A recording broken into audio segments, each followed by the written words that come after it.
Excelência, é um prazer estar aqui, agradeço a oportunidade, agradeço a AMP pela oportunidade de também poder falar na pessoa do Dr. Tarcísio, representando aqui a Associação Mineira, Associação Nacional do Ministério Público, a CONAMP. E primeiro ponto que eu gostaria de ressaltar, eu estava lendo um pouco a respeito da história da senhora e vi que a senhora ocupou o cargo de secretária de Assistência Social. Duas vezes. Então, eu acho que eu vou me comunicar bem com a senhora, que a gente não está aqui numa briga institucional, sim ou não? Quando eu montei a audiência, porque eu acho que é um absurdo num país como o nosso, onde essas crianças sofrem um dia a dia horroroso, a gente estar numa briga institucional, mas, infelizmente, eu sinto a briga institucional. Então, eu queria não relato só esse projeto, relato outros. E eu sinto a briga, aliás, latente a briga institucional. Eu queria, então, fazer essa abordagem com a senhora, porque não é uma briga institucional.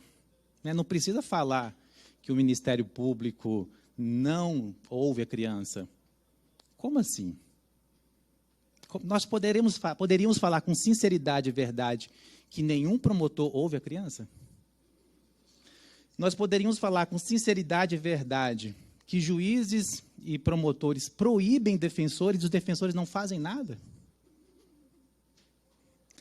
Então, assim, eu acho que esse não é o caminho. A gente está aqui para falar sobre criança e adolescente. E nós viemos de uma codificação, um código de menores, em que a centralização estava no Poder Judiciário. Havia uma hierarquia, havia uma verticalização e a criança e adolescente eram tratados como objetos de direitos. Quando veio o ECA, a Constituição Federal, houve uma horizontalidade. Então, o campo de realização dos direitos da criança e adolescente não é primariamente o judiciário. Não está na mão do promotor de justiça, não está na mão da defensoria. O campo primário para a defesa dos direitos está no campo socioassistencial, e a senhora ocupou essa pasta. Quem verdadeiramente faz a proteção da criança e adolescente é a rede socioassistencial. Uma rede socioassistencial preparada, capacitada, uma rede socioassistencial com profissionais efetivos, porque o que mais prejudica, a senhora sabe, a alta rotatividade. Como que a gente consegue especializar um psicólogo, especializar um assistente social na escuta, no preparo, na sensibilização? Não é difícil? Então, aí que está o nosso campo de proteção, não é no judiciário. Não é no judiciário. Para chegar no acolhimento, o acolhimento é o pico do iceberg. Para chegar nele, há outras medidas que, se funcionassem, seriam muito mais protetivas. Porque o acolhimento, e hoje, assim, quando a doutora Paola me fez esse convite de estar aqui, junto com Tarcísio, eu fiquei muito emocionado, porque hoje é dia 18, faz um mês que meu pai morreu. Morreu exatamente dia 18, mês passado. E eu linko muito o falecimento do meu pai com o acolhimento, porque é verdade, o acolhimento é um luto. É uma separação daqueles que deveriam nos proteger, que são nossos pais, mas por circunstâncias diversas eu não os culpo, porque eu creio que eles são vítimas de outras vítimas. E eles estão reproduzindo uma violência geracional. O nosso papel é cuidar disso na base. É evitar que cheguemos nesse, como diz a tipificação nacional dos serviços socioassistenciais, no rompimento do vínculo. No rompimento do vínculo familiar e comunitário. Lá atrás. Então, eu trago aqui à senhora, não uma fala institucional, não uma fala assim, que estão invadindo a atribuição do Ministério Público, estão querendo bloquear o avanço. Não! O grande questionamento é, o presente projeto de lei aumenta a tutela, aumenta a proteção da criança e do adolescente, é isso que a gente vai se pautar. Então, o que o Ministério Público tem feito para a senhora saber? Né? Eu vou falar agora, é da boca de um promotor que vive o que está falando. Não que é proibido de entrar, não que imputa palavras na boca do outro, eu não vou fazer isso. Mas eu vivo. O que eu vivo? Eu vivo encontros com os municípios, ajudo-os a fazer fluxo de atendimento no CREAS, no CRAS, fluxo de atendimento ao serviço de acolhimento, porque quando a criança e o adolescente vão para o acolhimento, o CREAS e o CRAS despreparados acham que lavam as mãos, e agora é tudo com a equipe técnica. Eu ia até explicar um pouquinho sobre acolhimento, mas vou me poupar, porque a senhora já conhece como ocupou essa cargo tão importante. Lavam as mãos e nós mostramos para ele que não, nós estamos numa rede de proteção. E como que se mede a força de uma rede? Como? Pelo nó mais fraco, não é pelo nó mais forte. A rede de proteção, uma rede, ela é medida pelo nó mais fraco. Então não adianta eu ter um super Ministério Público, uma super Defensoria, se eu tenho um CREAS fraco. Se eu tenho um serviço de acolhimento com alta rotatividade de profissionais que não vinculam-se.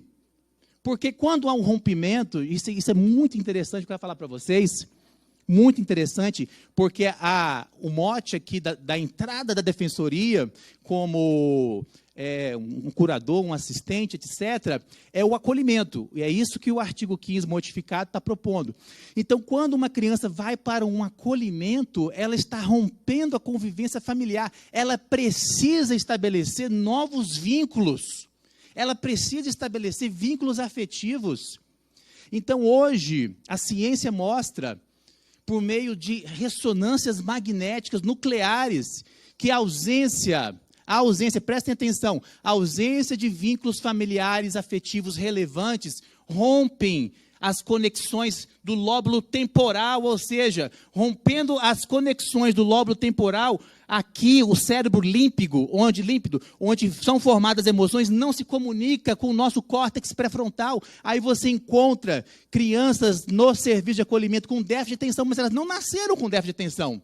É a falta de conexões de afeto. Entende? Então, é nesse campo que nós temos atuado. Nós temos conversado com os serviços, temos ouvido as demandas, temos orientado os municípios a capacitar, temos proposto para eles, senhora deputada, uma agenda anual de capacitação continuada. Sabe como? Senhor psicólogo, que é membro da equipe técnica, o que o senhor pode falar mês que vem para o serviço e para a rede? Tal tema. E assim nós só organizamos o que tem. E aí está o palco de proteção.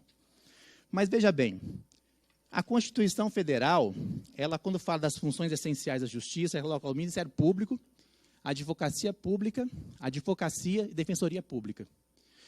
São 4 advogados. O Ministério Público advoga a causa pública, o bem comum e os interesses sociais e direitos indisponíveis. A Advocacia Pública, ela advoga o interesse público secundário do Estado. A advocacia privada, por óbvio, o interesse do particular. A Defensoria Pública, a princípio, numa visão literal da Constituição, ela atenderia, então, aos mais necessitados, que não podem ter acesso à justiça por falta de recursos econômicos. Esse é o plano constitucional. Então, há 35 anos, o Ministério Público representa, por quê? Os interesses de uma criança que está deslocada dos seus pais é prejudicado. Ora, se uma criança o filho da Paola, quer dormir na casa de um coleguinha, quem que tem que autorizar? Os pais. Então, a voz da criança é representada pelos pais, está no Código Civil, está no ECA. Com o rompimento do convivimento familiar, como que ela se manifesta? Quebra-se essa voluntariedade. Se a criança é atropelada, quebra uma perninha e precisa se entrar com uma ação de reparação de danos morais, danos materiais. Quem que constitui o advogado? São os pais. Mas no momento em que há o rompimento dos vínculos, que ele é acolhido, ele fica destituído dessa voz, desse canal de voluntariedade, de constituição de um patrocínio, de um advogado, de um defensor. Aí, a lei, ela ortoga ao Ministério Público a função de agir no nome daquela criança. Só uma perguntinha, não lhe interrompendo, mas dentro do que o senhor falou. O senhor olhe bem o que o senhor disse, está gravado. Aí depois vocês... O senhor disse que o Ministério Público só entra exatamente porque ele não tem a condição de ter o advogado nem a Defensoria Pública. Então, o senhor está me deixando mais complexo. Sim, eu vou repetir. Foi exatamente o que o senhor disse. Eu vou repetir exatamente. O ato de constituição de um advogado ou de um defensor público, ele é um ato voluntário. Quem vai exercer a voluntariedade pela criança? Seus pais. É isso que eu disse. Com o rompimento da convivência familiar, a criança e adolescente fica sem esse canal de comunicação. Então, a lei, a Constituição, permite, então, que o Ministério Público, já que a Constituição Federal lhe outorgou a defesa dos interesses sociais e direitos indisponíveis, a defesa dos interesses dessa criança que, momentaneamente, está sem os seus pais ou representantes legais. Deu para esclarecer? Entendi, até porque um dia eu sentei lá numa tal de uma faculdade de Direito da UERJ, do Rio de Janeiro. Não é que eu não entendi, eu estou dizendo que o senhor disse. Só repetiu suas palavras, eu não estou julgando, nem posso. Talvez eu Só não posso julgar na hora do relatório. Talvez eu não me expressei bem, mas eu espero só para pontuar. Que a complementação tenha sido suficiente. Não, claro, eu não estou... Então, quem sou eu, meu Deus? deputada, quando a lei outorga esse poder para o Ministério Público agir em nome de terceiro, é o que nós chamamos de substituição processual ou legitimação extraordinária, porque a legitimação ordinária é quando o próprio titular exerce seu direito. Agora, o Ministério Público ele está exercendo em nome próprio o direito de outrem. Mas sob qual premissa? Uma premissa legal. A lei o permite fazer isso. Então, quando acontece a causa de acolhimento, esse acolhimento ele precisa ser necessariamente passar por um processo jurisdicional contencioso. É o que diz o artigo 101, salvo engano, parágrafo 2º do ECA. E é quando o Ministério Público, então, checa se estão presentes as condições que deram causa àquele acolhimento e judicializa a medida cabível. E aí estabelece o contraditório com os pais responsáveis que precisam também de uma assistência jurídica, que normalmente vem o papel da Defensoria Pública.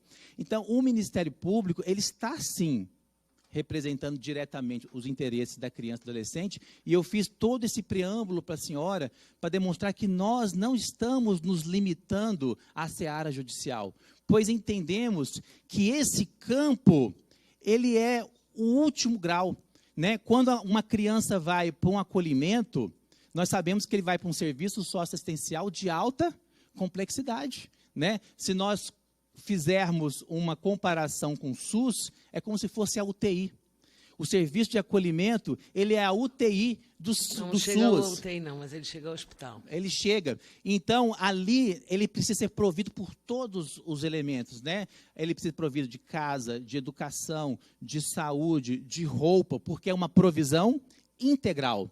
Então, quando chega nesse ponto, precisa ser judicializado, porque a história demonstrou no passado que havia alguns casos que a criança ou o adolescente eram acolhidos e não tinham um procedimento regular e não havia uma fiscalização. Parece que, salvo engano, a primeira pesquisa do IPEA demonstrou isso.